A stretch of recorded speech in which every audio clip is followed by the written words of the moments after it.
Business School à l'heure de l'entrée des fonds d'investissement. Bonjour Adnan Maloui. Bonjour, professeur Denis. Vous êtes co-directeur de l'IPAG, Entrepreneurship and Family Business Center, professeur à IPAG Business School, co-auteur avec Mariem Brahim et Selska d'un papier dans Contrepoint consacré aux fonds d'investissement. Je vous ai déjà reçu pour évoquer le paysage général. Vous nous avez parlé des accréditations, d'innovation pédagogique, etc. Maintenant, on rentre dans le cœur du sujet. Les fonds d'investissement. Il y a une explosion à EM Lyon, INSEC, etc. Voilà, on n'entend plus parler partout que des fonds d'investissement. On a bien compris qu'il y a le retrait des CCI, qui jouent un rôle déterminant. Voilà. Est-ce que vous pouvez nous dresser un état des lieux de cette entrée des fonds d'investissement et puis surtout de l'impact ? Merci, professeur Denis, pour cette seconde invitation. Alors, pour entrer directement dans le sujet, effectivement, le paysage a énormément changé, comme on l'avait évoqué. On est plutôt dans un marché qui est très porteur. Donc, il y a ce qu'on appelle une espèce de croissance structurelle du marché. Le prix, en tout cas, du moins d'une prestation de service classique, c'est-à-dire une inscription, est en moyenne de 10 000 euros. Et derrière, il y a effectivement d'autres, je dirais, flux de revenus plus importants à faire avec ces étudiants et surtout avec les professionnels en formation continue. Donc, on a une pléiade de flux de revenus, donc de produits pédagogiques. Et derrière, les fonds d'investissement, on regarde cela de très près. Pourquoi ? Parce que quand on regarde, par exemple, sur une classe, on va mettre en place une classe, on va ouvrir, par exemple, un master spécialisé ou un master. Donc, on va bien évidemment mettre à contribution la structure. Il y a tout ce qui est effectivement charge fixe, charge variable, les enseignants, etc. Mais il y a aussi, des coûts qui sont de plus en plus faibles. C'est-à-dire, par exemple, le break-even ou le seuil de rentabilité pour avoir une rentabilité sur une classe. Pour certaines business schools, on est descendu à 4-5 étudiants. Vous imaginez si vous avez 20 étudiants, 30, 40 étudiants, si vous démultipliez par exemple les classes ou les groupes, c'est-à-dire que la performance financière est au rendez-vous. Quand on parle de fonds d'investissement, on sait très bien que ce qui les intéresse, c'est l'EBITDA, c'est la performance opérationnelle. Donc pour eux, ils y voient et voient effectivement un potentiel gain assez important.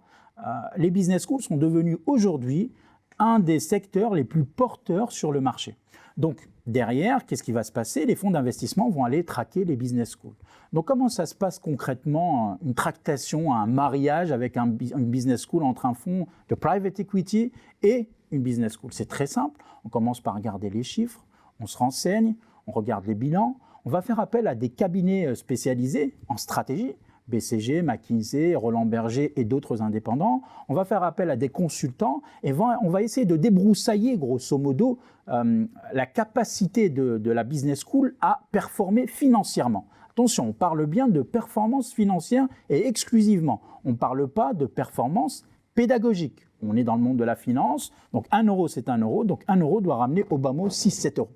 Donc c'est comme ça qu'on l'interprète et donc derrière, les fonds d'investissement vont aller regarder si ces écoles de commerce ont la capacité à aller chercher du prospect à l'international, sa capacité à se développer à l'international, mais aussi au niveau national. C'est pour ça que vous allez voir que plusieurs business schools en France vont se déployer à Paris, à Nantes, à Strasbourg, à Aix, à Marseille, à Toulon, à Nice et ainsi de suite. Donc on est sur du développement commercial. Indépendamment de ça, on va regarder aussi si l'école est capable d'aller chercher des accréditations internationales et nationales, ce qui va augmenter sa réputation, son e-réputation et donc forcément ses flux de revenus. Donc on est sur ces schémas-là et donc derrière aussi on va voir si cette école va pouvoir augmenter dans les classements. Donc c'est une relation, je dirais, normale. Indépendamment de ça, donc on a vu que récemment, des écoles comme Paris School of Business ont intégré des fonds d'investissement, ont été intégrées par des fonds d'investissement, comme vous pouvez le voir dans le tableau qui s'affiche. Même cas pour l'INSEC et plus récemment l'EM Lyon. Alors, il y a 2 poids, 2 mesures. C'est-à-dire, vous avez 2 types de fonds. Vous avez les fonds que j'ai appelés, avec ma collègue Myriam, les fonds verts éducation. C'est-à-dire qu'ils investissent réellement dans l'innovation pédagogique, ils investissent réellement, je dirais, dans la qualité pédagogique qu'on va mettre en place pour l'étudiant. Donc, on met au centre du business model dans l'offre l'étudiant. Et donc, ça veut dire l'enseignement. D'autres fonds d'investissement sont complètement, je dirais, à l'opposé. C'est-à-dire que la première chose qu'ils vont faire, c'est installer la performance opérationnelle dont on a parlé. C'est-à-dire qu'on va être dans une coupe drastique des coûts. C'est-à-dire que qui va en être le plus lésé ? C'est l'étudiant. On va jouer par exemple sur une compression des coûts sur le nombre d'encadrants, sur, par exemple, le nombre d'heures en face à face. On ne va pas vraiment investir dans l'innovation pédagogique où on va y investir massivement pour compresser les coûts. Donc ça va être aussi les services, je dirais, généraux, les services qu'on promulgue aux étudiants, les assistantes master et autres. Tout cela, en fait, va être compressé. Et par exemple, dans certaines business schools, vous allez voir qu'un assistant ou une assistante master qui gère, je dirais, les doléances des étudiants, on va avoir un assistant ou une assistante pour 500 étudiants. Donc il faut répondre aux mails, il faut répondre au téléphone, il faut gérer les notes, il faut gérer les examens, il faut gérer les profs, et ainsi de suite. Donc vous êtes dans un schéma qui est complètement, je dirais, à l'opposé de ce que nous, enseignants et enseignants-chercheurs, nous avons comme mission première, c'est-à-dire la mission la plus noble, c'est l'enseignement. Donc ces fonds d'investissement vont aller traquer les business schools et donc derrière, bien sûr, avec un modèle économique, une stratégie qui est complètement différente d'un fonds à un autre. Si on voit un peu l'exemple de l'EM Lyon, c'est un exemple qui est tout récent. L'EM Lyon, historiquement, était effectivement, je dirais, drainé par la CCI donc de la région Rhône-Alpes. Et aujourd'hui, elle est, je dirais, elle a fait rentrer un fonds d'investissement qui d'ailleurs propose, je dirais, un plan, je dirais, d'aménagement du campus avec un nouveau campus à Lyon avec un investissement de plus de 100 millions d'euros. Il me semble que ça va être réalisé par Cogedim. Altera, il y a un effort. Mais derrière, ce qu'on observe aussi, c'est qu'il y a un mouvement incroyable au niveau de la gouvernance. Et ce n'est pas uniquement le cas de l'EM Lyon. Vous allez voir que beaucoup d'enseignants, d'enseignants-chercheurs, de personnel administratif, de dirigeants quittent les dites business schools pour aller ailleurs.